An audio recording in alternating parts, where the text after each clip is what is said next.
Donc, le POCTEFA, c'est le programme opérationnel de coopération territoriale Espagne-France-Andorre, qui se déroule sur des programmations de 7 ans. Donc, vous le verrez dans la présentation, souvent on parle de 14-20, 21-27. On parle d'années, donc de la programmation 2014-2020 ou de la programmation actuelle qui est de 2021 à 2027. Et dans le cadre de ces programmes de fonds européens dédiés à la coopération transfrontalière, il y a un partenariat institutionnel qui joue un rôle important, puisque avec l'autorité de gestion qui gère le fonds, le partenariat institutionnel fait partie du comité de suivi, du comité de programmation, participe au groupe de travail qui font en sorte qu'on applique correctement le mieux possible le programme sur les territoires.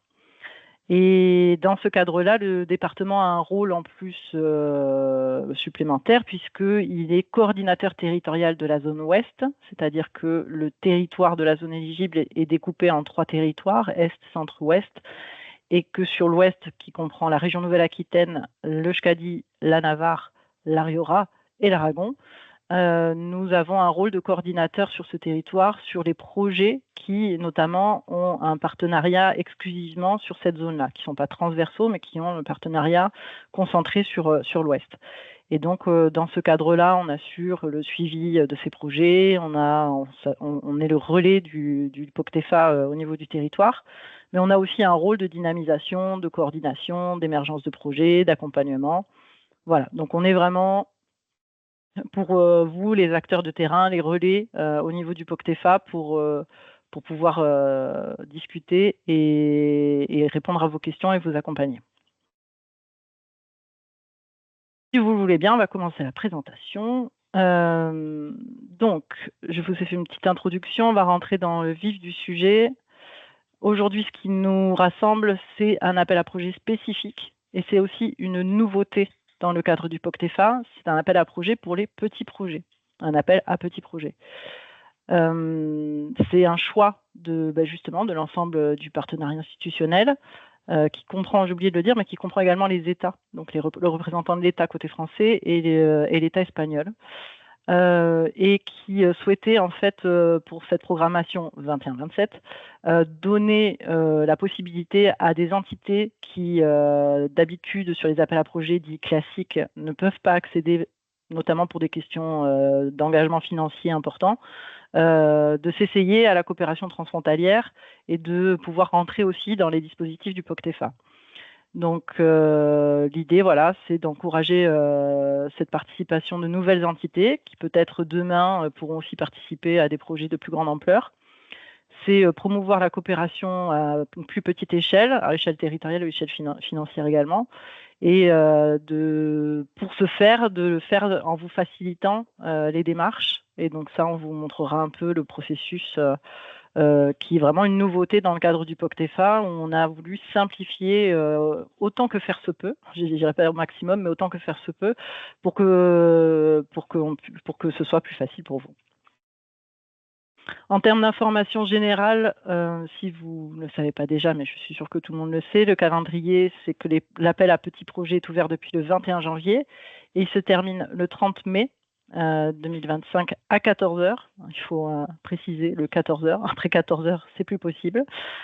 Et ce qu'il faut se dire, c'est qu'aujourd'hui, on est à la moitié de cet appel à projet. Donc, il est ouvert depuis 2 mois, il reste 2 mois. Donc, on est déjà bien avancé dans l'ouverture de l'appel à projet, mais il reste encore 2 mois. Donc, tout n'est pas perdu. On a encore la possibilité de préparer les projets, de les déposer pour le 30 mai.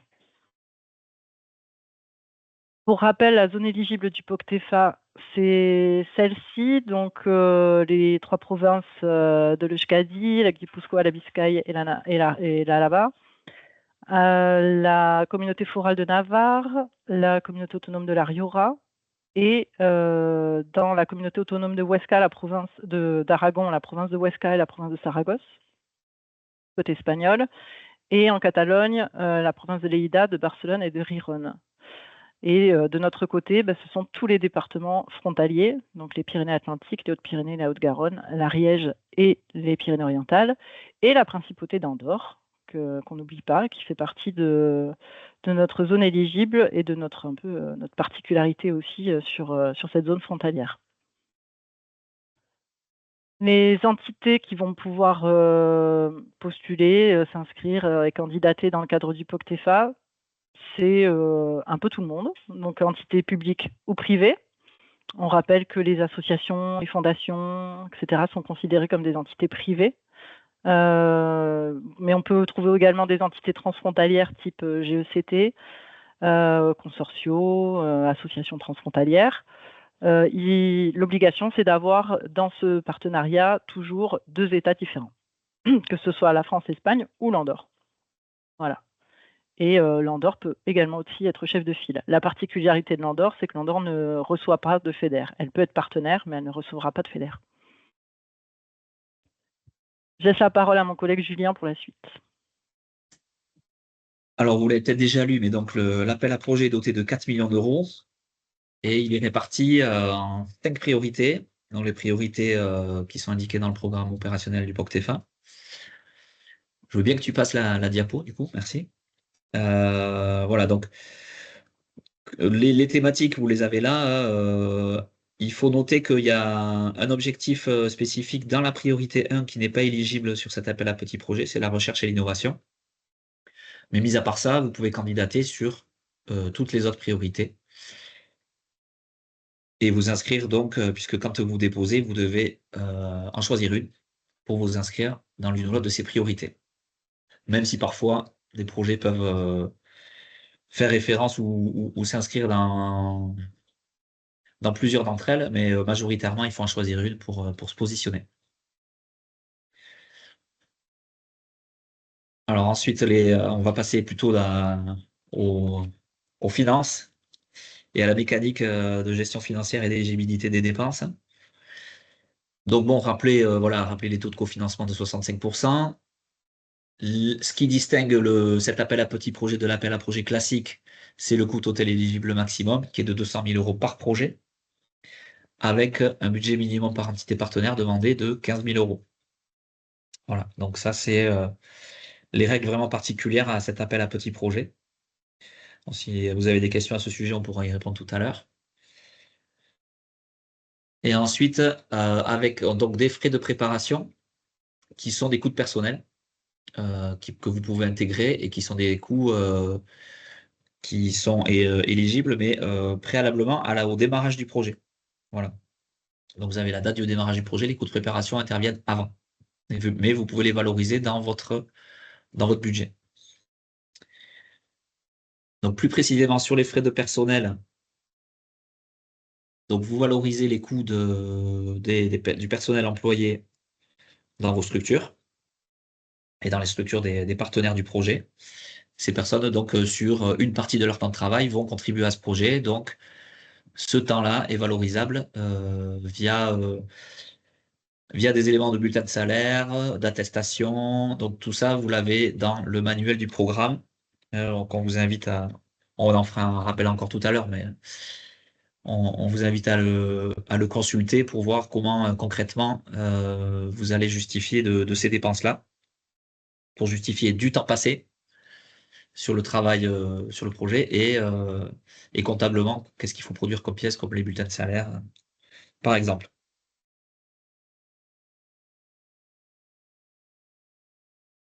Et c'est un point important puisque c'est sur la base de ces dépenses de personnel que seront calculés les autres frais, mais comme va vous l'expliquer Émilie après. Alors, les dépenses éligibles, bon, ben évidemment, elles sont engagées et payées pendant la période d'éligibilité des projets, pardon. Donc, évidemment, sur la période 21-27 et surtout pendant la période que vous allez définir de démarrage, de début et de fin de votre projet. Donc, des dépenses bien reliées à votre projet, bien justifiées. Donc, ça, ensuite, il y a un contrôle de premier niveau qui viendra vérifier tout ça et le valider. Il y a un point important qui est que le POCTEFA demande une comptabilité particulière ou un suivi financier particulier à votre projet, distinct de celui que vous avez pour votre structure. Donc, soit via une comptabilité séparée, soit un code comptable dans votre suivi qui permet d'identifier les dépenses inhérentes à votre projet. Et évidemment, elles ne font pas l'objet d'un double financement, hein. Vous n'avez pas de FSE ou d'autres fonds qui viennent sur ces projets-là. Et le contrôleur de premier niveau, dont je le disais, viendra contrôler et valider ces dépenses-là avant remboursement. Je Alors, crois que je te repasse la parole, Émilie, à ouais. ce stade. Je reprends la suite pour essayer d'expliquer justement les coûts simplifiés. Alors, ça a beau s'appeler simplifié, c'est pas évident de l'expliquer simplement, mais on va essayer. En fait, dans l'Union européenne, elle nous oblige à utiliser une méthode de coût simplifié à partir du moment où on ouvre la possibilité de monter des projets dont le budget est inférieur à 200 000 euros. Donc ça, c'est une obligation qu'on a.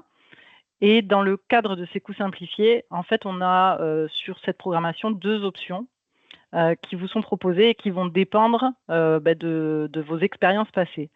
La première option, c'est celle que vous avez sous les yeux, qui est celle de « je n'ai jamais participé au POCTEFA ». Ni sur le 14-20, ni sur le 21-27. Donc 21-27 parce qu'il y a déjà eu un premier appel à projet classique, ou le 14-20 sur les appels à projet classiques de la programmation précédente. Dans ces cas-là, vous êtes dans cette option-là, donc vous êtes considéré comme une entité qui n'a pas participé à d'autres appels à projets. Et donc, on vous propose de monter tout votre projet à partir de votre budget de projet, à partir des coûts de ressources humaines. Ce qui veut dire également que ne peuvent participer à cet appel à projet que des structures qui ont du personnel. Si vous êtes une association avec uniquement du bénévolat, vous ne pourrez pas déposer un projet puisque vous n'aurez pas de valorisation de ressources humaines à montrer, à faire remonter. Donc, sur ça, on considère qu'on va vous prendre à coût réel vos ressources humaines dédiées au projet, qui va être une somme. On va partir sur un exemple de 10 000 euros.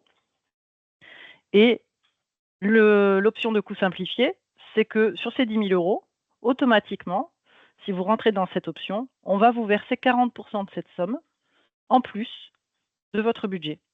Donc sur 10 000 euros, on va vous verser 4 000 euros en plus que vous pourrez réutiliser sur les autres coûts que vous avez sur votre projet.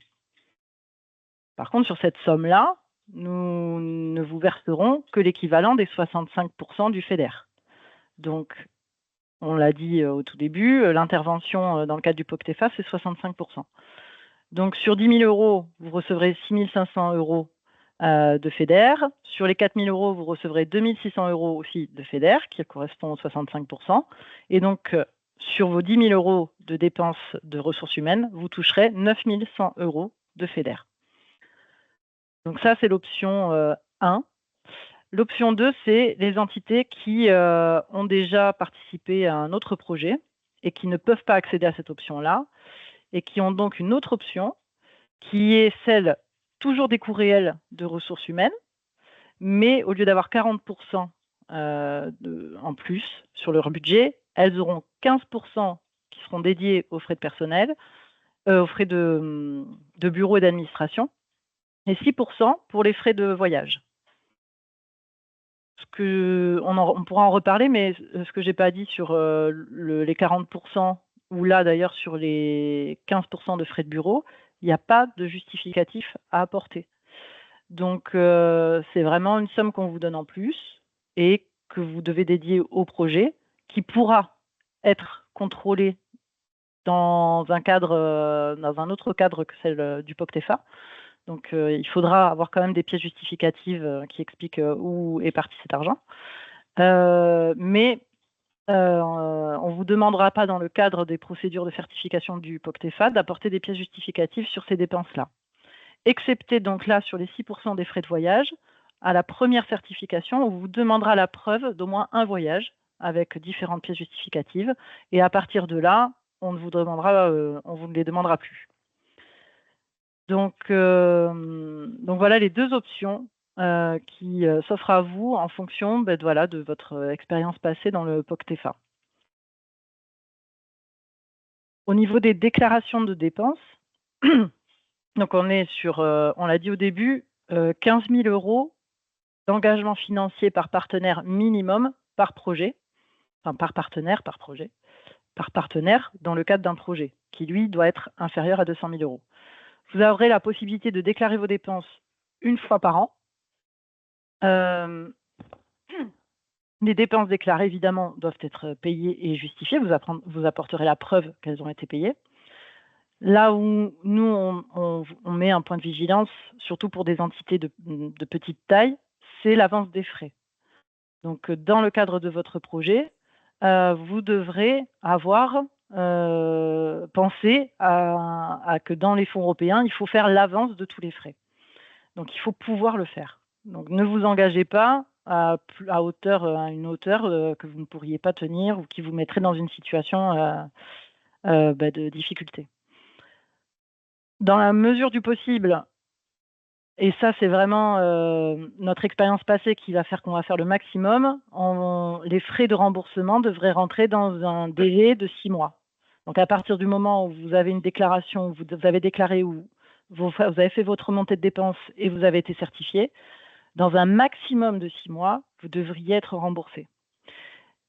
Quand même, pour faciliter encore plus cette difficulté, cette procédure qui peut être une difficulté, on a également mis en place, mais à une certaine condition, une avance de 60%.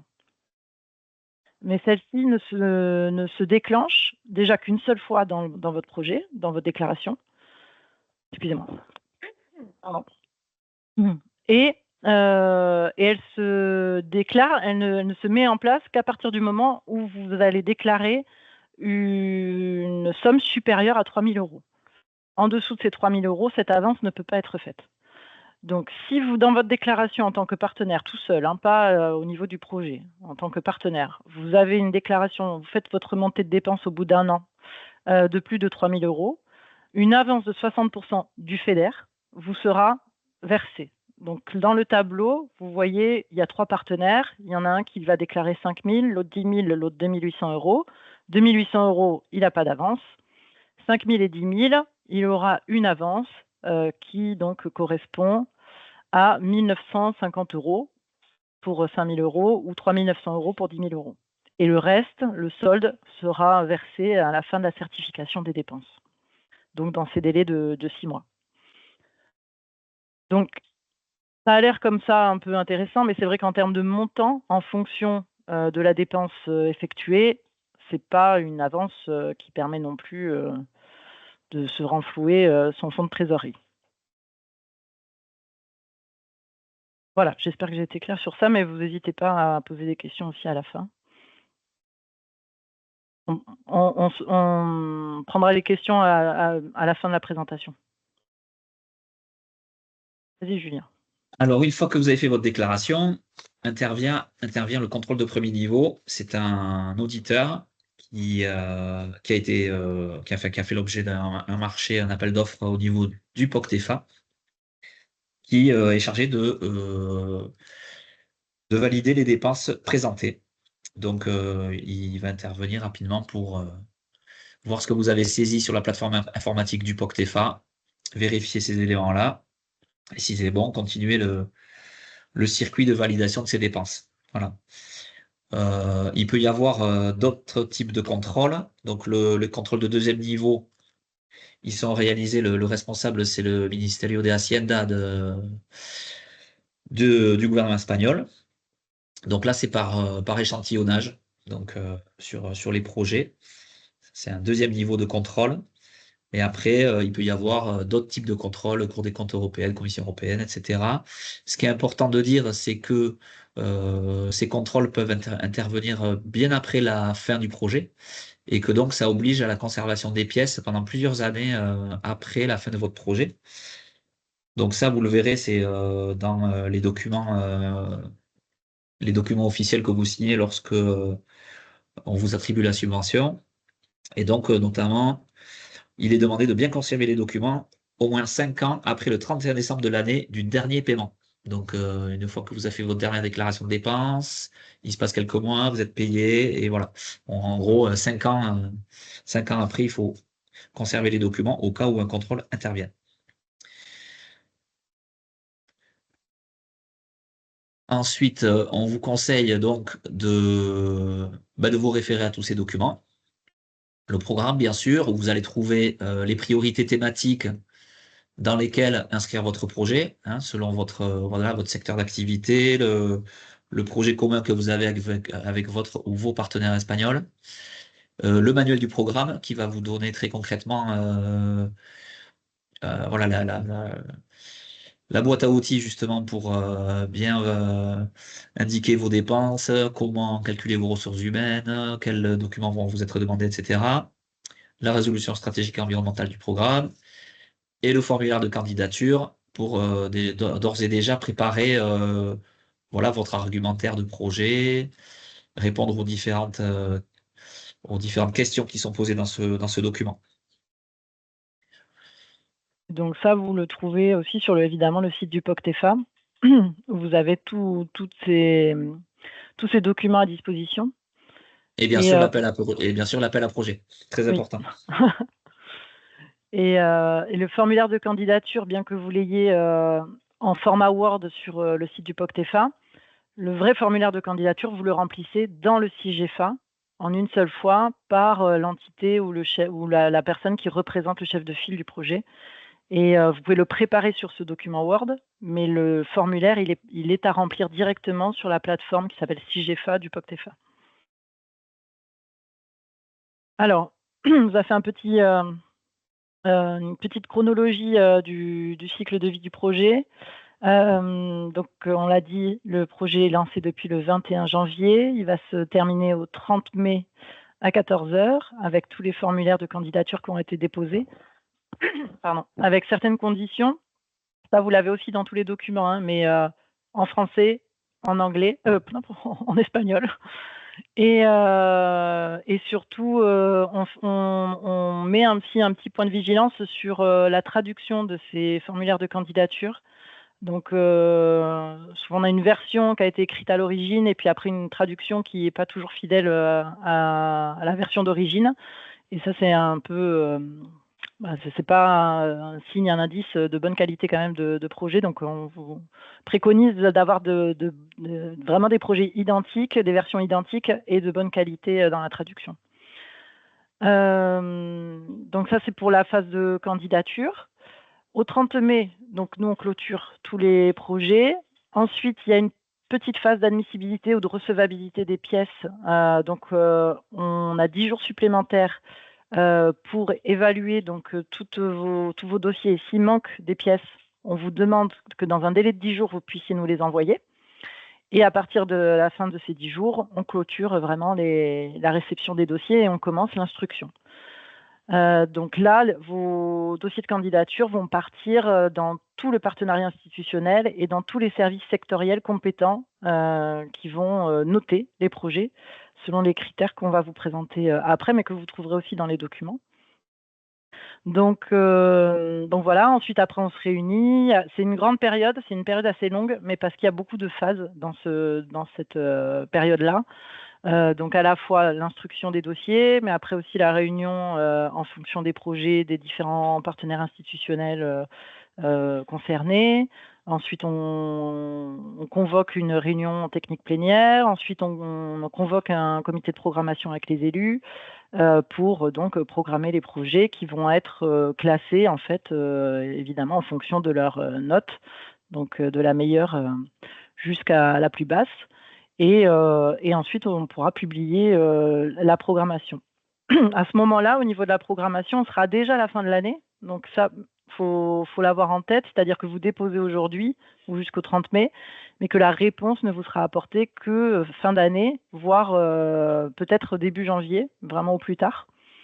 Sachant qu'en fait, parce qu'il y a 10 jours ouvrables encore pour apporter les pièces justificatives qui manqueraient, et 45 jours encore pour d'autres pièces justificatives. Donc c'est un délai encore qui rajoute, mais qui vous permet de rajouter les pièces qui vont manquer pour finaliser votre programmation de projet.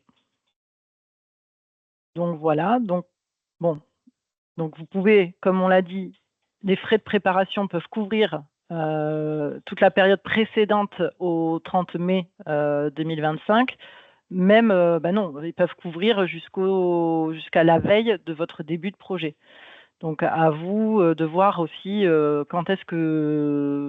quelles sont les dates de réalisation de votre projet et de les inclure aussi en fonction de cette programmation et d'attendre. Généralement, on attend quand même d'avoir la réponse de la programmation et donc de le faire démarrer plutôt début janvier 2026. Mais ça, c'est à libre appréciation de chacun et de vos besoins.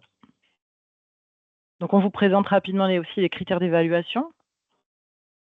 Oui, là, c'est pour que vous compreniez un peu la mécanique, mais ça, c'est la mécanique interne d'instruction des dossiers par les institutions qui vont noter les projets. Donc, ils vont se référer à cette grille-là, qui vont noter ces 4 critères. Donc, depuis la cohérence du projet avec les politiques européennes et le programme, la dimension transfrontalière, compétence et équilibre du partenariat, la cohérence du plan d'action, de la logique d'intervention que vous avez prévue et du budget également. Donc ça, c'est dans vraiment le contenu du projet. Et puis, l'impact transfrontalier et la pertinence territoriale du projet, ça, c'est relatif à comment le projet s'inscrit dans les enjeux, le contexte de son territoire, les enjeux spécifiques de son territoire, comment il y répond. Voilà. Ce qui vient en complémentarité, etc. Et il y a un point particulier dans ces critères d'instruction liés à cet appel à petits projets, puisqu'on vise à favoriser les entités nouvelles sur le POCTEFA. Et donc là, on vous a détaillé un petit peu, on vous enverra le PowerPoint tout à l'heure, mais donc vous l'aurez. Mais en gros, pour vous dire que donc on valorise tous les partenaires nouveaux, les entités nouvelles dans ce POCTEFA, et donc il y a une note qui est prévue pour euh, valoriser ces nouveaux partenaires. Donc selon s'il y en a 2, 4, etc. Enfin, on a prévu une échelle de notation. Donc la définition d'entité nouvelle, c'est celle qui n'a pas participé à un projet sur le programme POCTEFA 2014-2020, ni dans les premiers appels à projets là, qui sont sortis sur le 2021-2027. En résumé, les recommandations. Bon, évidemment, vous renvoyez aux appels à projets, aux documents, tous les documents manuels du programme, appels à projets, et les documents que vous pouvez trouver sur le site internet du POCTEFA. Émilie en a déjà parlé, mais expliquer les choses assez simplement dans le dossier de candidature. Il est déjà, vous verrez, voilà, il est déjà costaud et assez solide à remplir. Donc, il n'y a, voilà, pas besoin d'en rajouter. Expliquez simplement ce que vous voulez faire. Attention aux traductions pour qu'on ait une bonne qualité de dossier dans les 2 langues parce que il va être pas traduit, mais instruit, pardon, autant par des instructeurs français que espagnols. Donc, si vous voulez qu'il soit vraiment bien appréhendé par les instructeurs, il faut qu'il soit correctement traduit dans les 2 langues. Euh, Bien vérifier les documents demandés, ça c'est dans l'appel à projet. Donc là, à ce stade, dans l'appel à projet, on va vous demander le formulaire de candidature, le plan de financement, la déclaration responsable de chaque partenaire et pour les entités privées, associations, bilan et compte de résultats. Ça, c'est tout ce qui est demandé, exigé au moment du dépôt du projet. Après, une fois que vous êtes programmé, il y a toute une liste d'autres documents qu'on vous demandera, mais à ce stade, ce n'est que ça. Contacter, c'est ce qu'on fait aujourd'hui, hein, mais les partenaires institutionnels du programme pour faire connaître vos projets, demander des conseils et vous faire accompagner. Et puis, saisir en temps utile, c'est-à-dire ne pas attendre le dernier moment, parce que d'ores et déjà, vous pouvez créer votre profil sur la plateforme CIGFA, commencer à regarder ce qu'il y a à remplir, voire commencer à le remplir, et le faire au fur et à mesure. Vous pouvez revenir, l'enregistrer, modifier, de manière à pas être, voilà, être confortable par rapport à la date limite et pouvoir faire les choses dans les temps, mais sans se précipiter non plus au dernier moment. Et je crois qu'on arrive à la fin. Oui. Voilà, donc vous avez un webinaire mm. de nos collègues. Oui, donc nous, on a fait une petite présentation qui quand même est assez rapide et pas sur les aspects vraiment un peu généraux, on va dire, de l'appel à projet. le webinaire qui est proposé par le secrétariat conjoint de la communauté de travail des Pyrénées, autorité de gestion, a lieu le mercredi 2 avril de 10h30 à 12h30. Donc, si vous aviez encore des manques ou des questions, n'hésitez pas à y aller parce qu'il sera plus complet, il rentrera plus dans les détails. On vous enverra donc la présentation en suivant et vous pourrez accéder au lien pour vous inscrire. Et nous, on vous propose, si en plus vous aviez encore des questions plus personnelles par rapport à votre projet ou des difficultés, des inquiétudes ou quoi que ce soit, deux temps, un à Pau et un à Bayonne, pour vous rencontrer individuellement. Donc c'est le lundi 7 avril à Pau, à l'hôtel du département pour ceux qui seraient plus près de Pau. Et pour Bayonne, pour ceux de Bayonne, aux archives départementales le jeudi 10 avril. Et donc, en recevant aussi ce diaporama, mais aussi avec le mail, je pense que vous avez reçu, vous aviez un lien qui va vers un formulaire pour vous inscrire à ces temps de réunion individuelle. Donc, n'hésitez pas à nous contacter. On est là pour ça. Et donc, si vous en aviez besoin, vous avez aussi ces possibilités-là. Voilà pour la présentation. On peut commencer donc, si vous aviez des questions, à les faire maintenant. On est 15h09, donc jusqu'à 15h30 à peu près. Donc la méthodologie, pour ceux qui n'étaient peut-être pas là au tout début, c'est de lever la main et on prendra vos questions une par une en y répondant avec nos collègues du secrétariat conjoint qui sont également présents dans cette réunion et qui se sont présentés dans le chat. On les remercie. Donc Didier Vergès, Elena Jiménez, Teresa Sass, qui sont présents aussi au webinaire. Il y avait une question dans le chat qui a déjà été posée.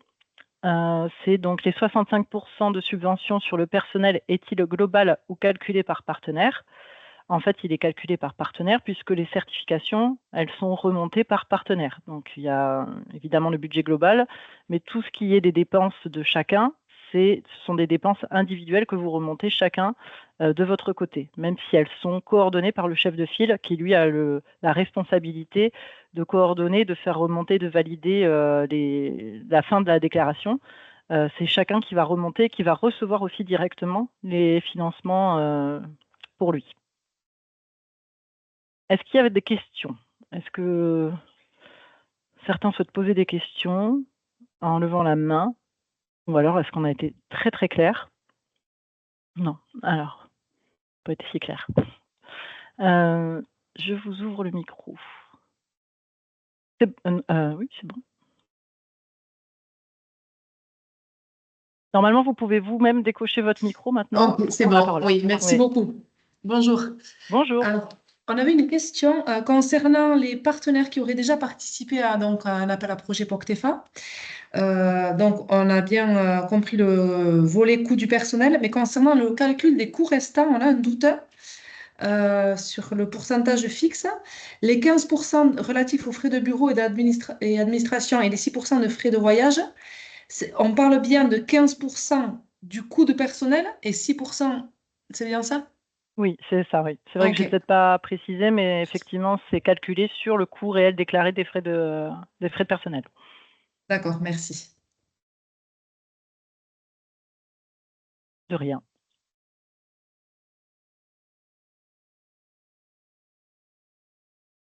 Et nos collègues du secrétariat conjoint, s'il y a des choses que vous voulez préciser, n'hésitez pas à prendre la parole. Par contre, il faudra la demander pour que je vous décoche le micro.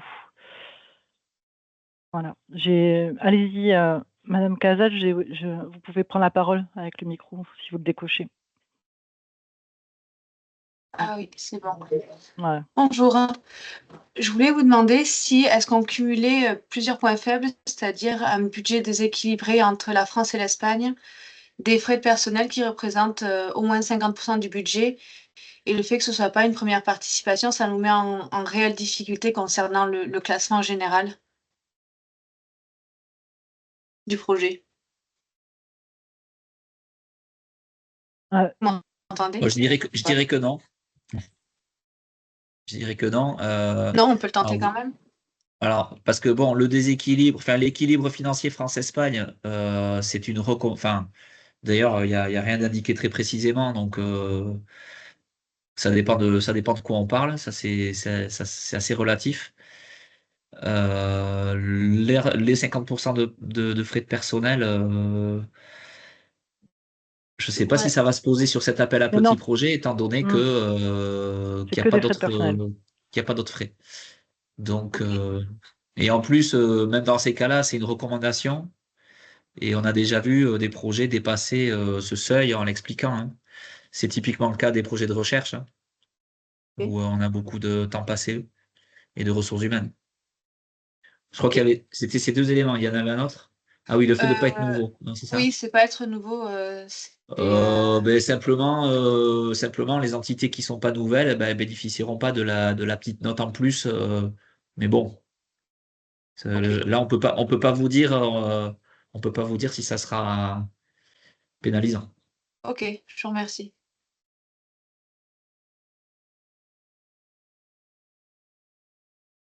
Hop, on dit Espoir, je vous ai ouvert le micro. Enfin, il faut que vous l'ouvriez vous, mais vous pouvez Oui, prendre la parole. bonjour. Bonjour.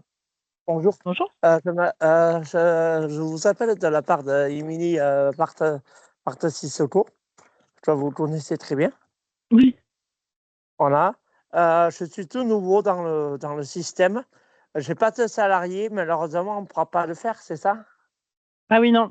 Enfin, vous pouvez pas vous présenter en tant que partenaire direct du projet, puisque vous Oui, n'avez pas de frais de personnel à présenter, effectivement. oui, ok.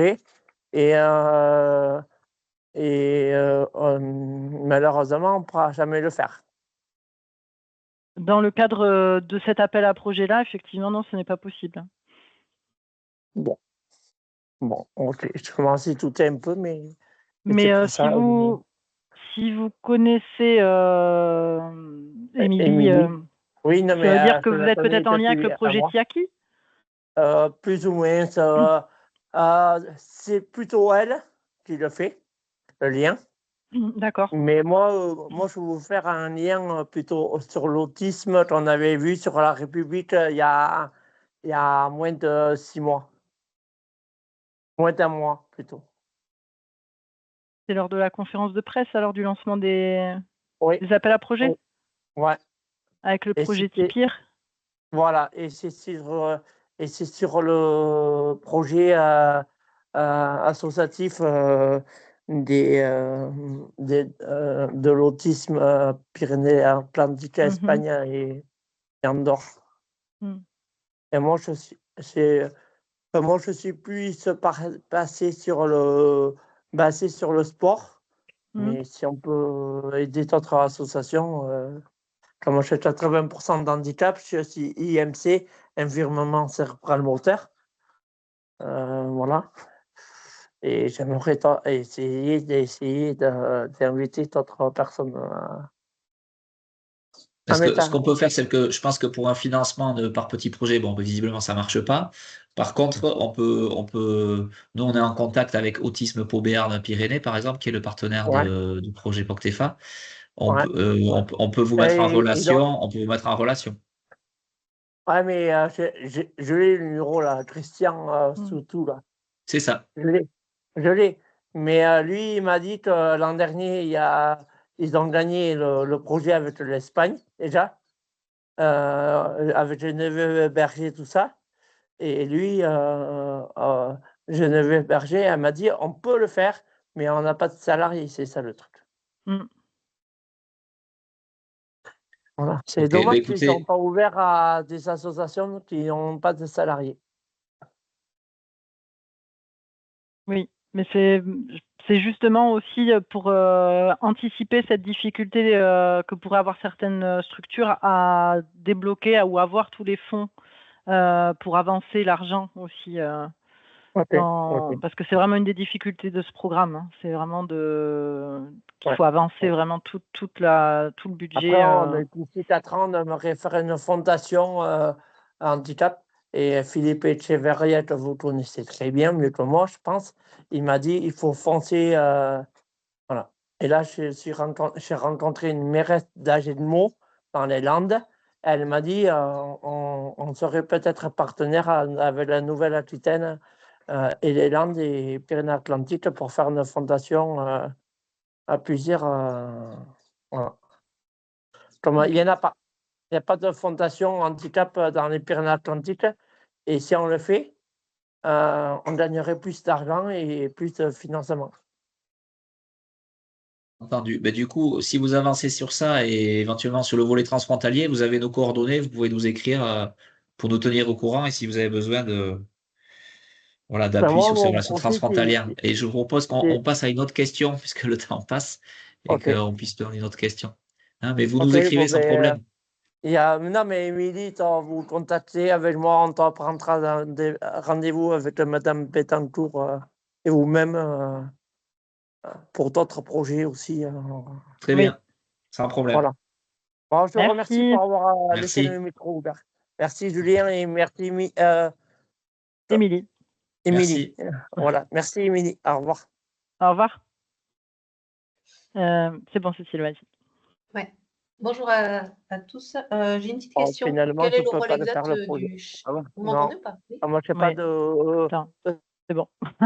c'est bon. Quel est le rôle exact du chef de file dans le petit projet POCTEFA? Voilà. Si, de ce que j'ai compris, c'est chacun qui fait remonter ses dépenses et qui reçoit les paiements au fur et à mesure. Donc voilà, comment ça se passe? Alors, le chef de file, déjà, c'est lui qui a l'accès sur Sigefa. C'est lui qui va créer, par exemple, le compte là pour ouvrir et créer l'espace du formulaire de candidature. Donc lui ou un représentant, c'est-à-dire que si le chef de file a aussi une assistance technique, ça peut être eux, va aussi pouvoir accéder pour remplir le dossier de candidature, par exemple. Et c'est lui qui va valider tout ce qui va se passer sur le Sigefa. Bien que les partenaires aient aussi leur code et vont pouvoir rentrer leurs données, c'est lui qui a le dernier mot, on va dire, et qui va contrôler que tout est OK et que on peut lancer, par exemple, la remontée de dépenses ou la certification. C'est lui qui va être le lien, c'est le seul interlocuteur légitime, on va dire, en lien avec le secrétariat conjoint du POCTEFA. Donc ça, c'est une méthodologie aussi qui est en place depuis un moment, c'est-à-dire que dans le cadre des projets, même s'il y a 14 partenaires, la seule personne qui va communiquer en cas de doute d'un autre partenaire avec le secrétariat conjoint ou avec nous, enfin avec nous c'est plus ouvert, mais c'est le chef de file. Ok. Ensuite, voilà, comme c'est la personne qui est interlocutrice privilégiée, c'est elle aussi qui va faire le lien entre tous les problèmes que peuvent rencontrer les autres membres du partenariat avec le secrétariat conjoint. Et pour compléter, j'ai vu que Teresa avait levé la main. Si je la trouve, je lui donne la parole. Elle est là. Hop. Teresa, tu peux compléter si tu veux. Non, en fait, je voulais juste ajouter que comme toi, tu as bien dit, en fait, le chef de file agit en tant que coordonnateur du partenariat. Et en fait, c'est à lui de faire aussi le suivi du projet, des actions, de ce qu'est en train de faire chaque partenaire, d'avertir le secrétariat conjoint et les institutions du programme s'il y a des problèmes, s'il y a des obstacles. Et en fait, c'est lui qui doit être en fait en connaissance de la marche du projet. Voilà. D'accord, ok, c'est très clair, merci.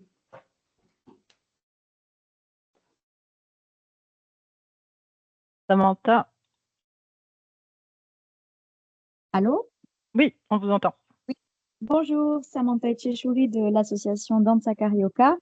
Ma question concerne de nouveau la condition en fait d'employer des salariés pour pouvoir participer à cet appel à projet.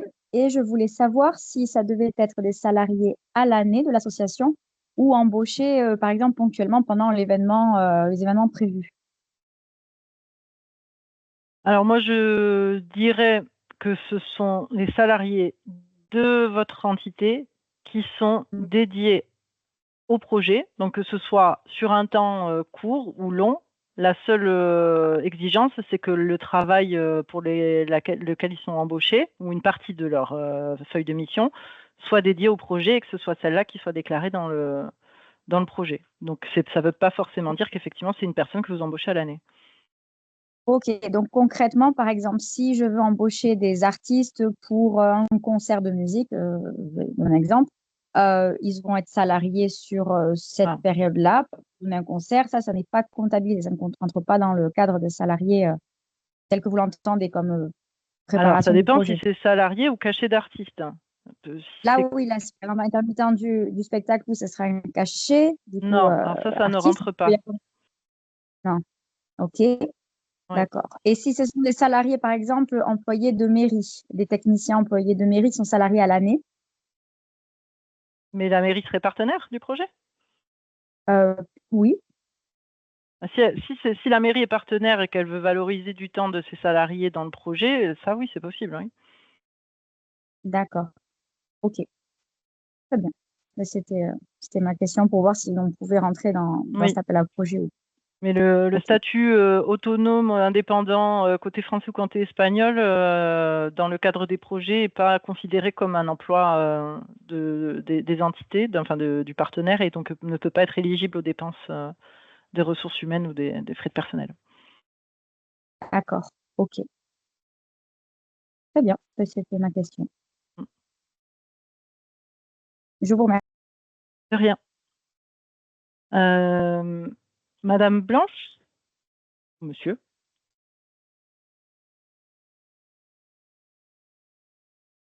Vous pouvez activer votre micro.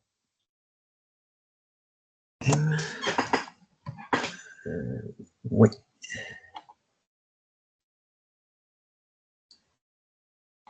J'arrive pas à faire mon micro. Mais on vous entend, hein. Vous pouvez poser votre question. Ah, d'accord, ok, oui. Très bien. Donc, moi, je suis le salarié du comité départemental de tennis de table des Pyrénées-Atlantiques.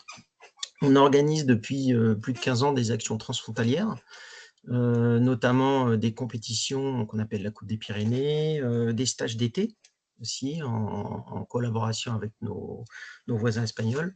Donc, déjà, pour cadrer je pense, je ne suis pas sûr, mais est-ce qu'on rentre par exemple dans la priorité 3 qui est la formation, puisqu'on est sur des échanges sportifs, enfin de méthodes en tout cas, d'entraîneurs de méthodes différentes entre les deux pays. Est-ce qu'on rentre dans ce cadre-là déjà?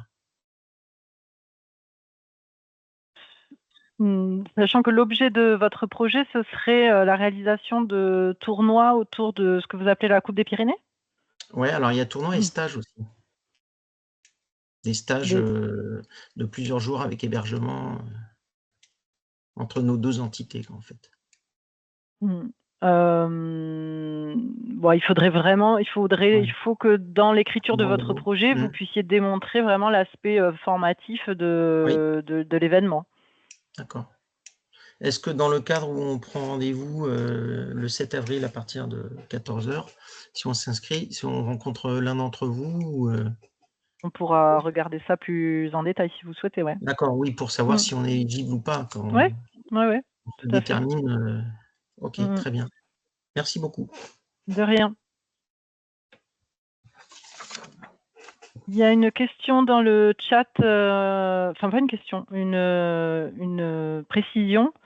Effectivement, il y a deux choses. Il y a quand une entité culturelle ou pas d'ailleurs fait appel à un prestataire, un artiste ou autre, et que donc il va le régler comme un cachet d'artiste. Et dans ces cas-là, effectivement, ces dépenses, elles ne sont pas éligibles dans le cadre du POCTEFA.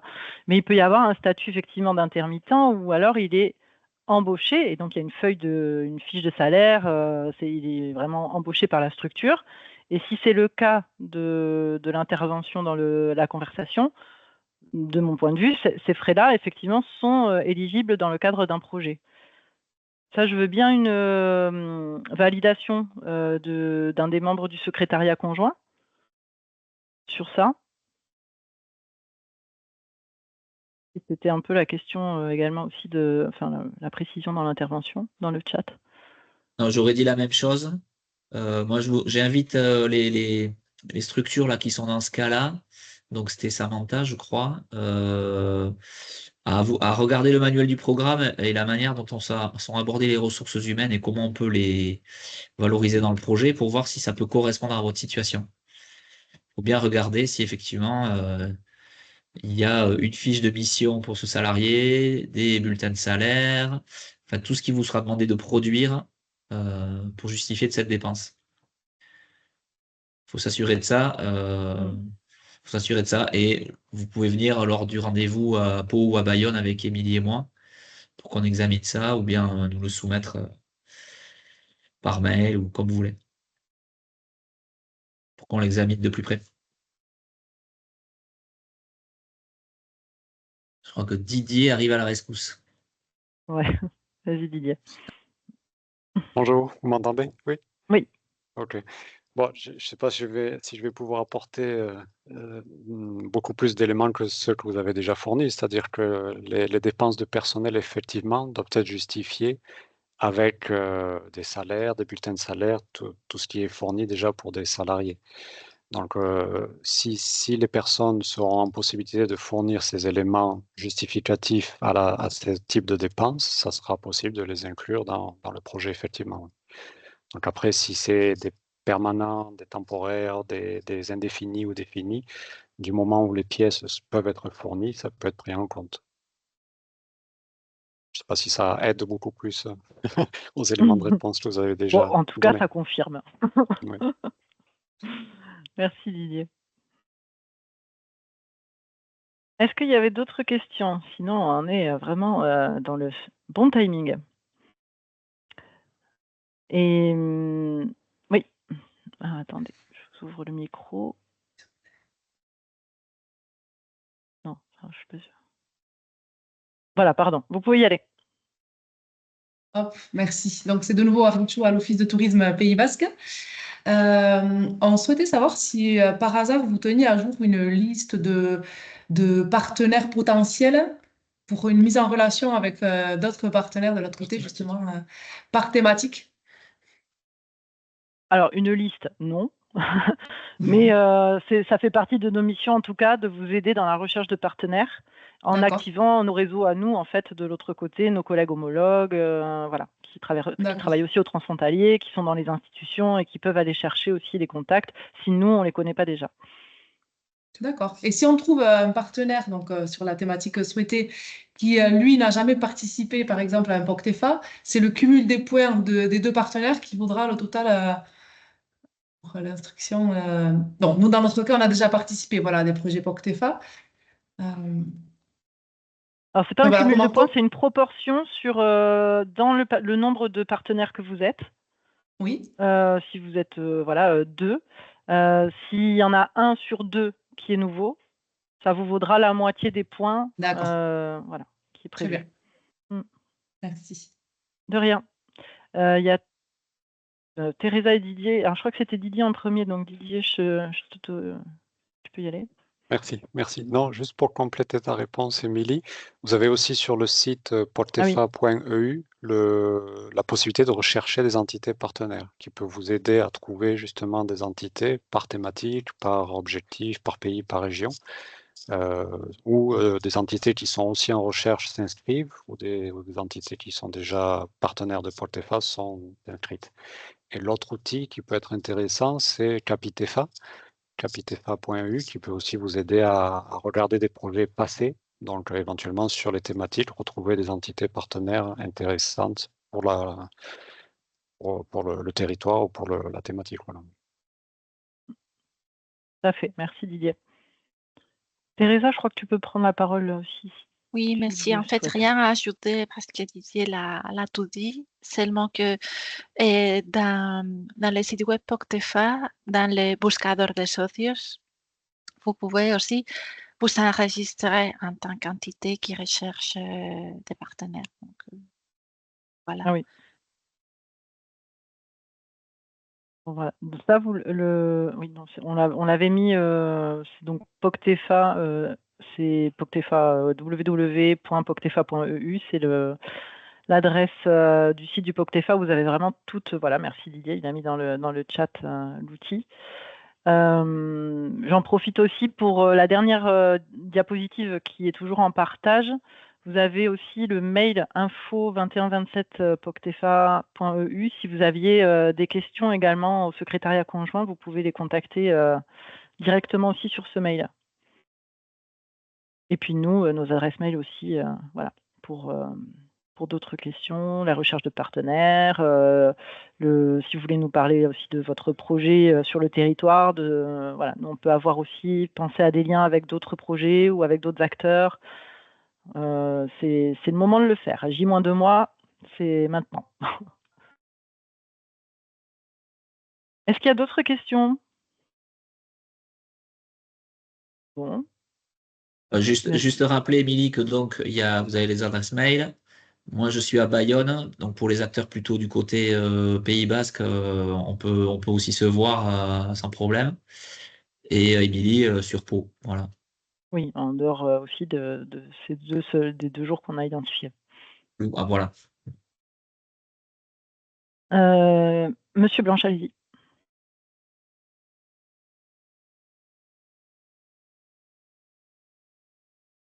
Vous pouvez activer votre micro.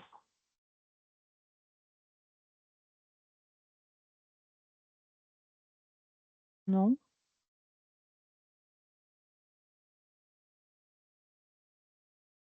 Non, vous pouvez prendre la parole si vous activez votre micro. Voilà. Là, non, oui, non. Maintenant. Non.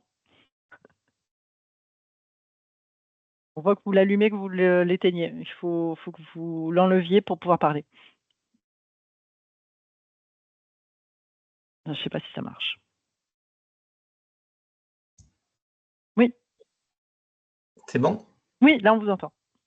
Juste savoir si on récupère le PowerPoint que vous avez présenté. Vous l'envoyez par mail. On s'est inscrit. Quand on s'est inscrit, on a donné notre mail, je crois, et vous l'envoyez sur cette adresse. Exactement. Okay. Très bien, merci beaucoup. De rien.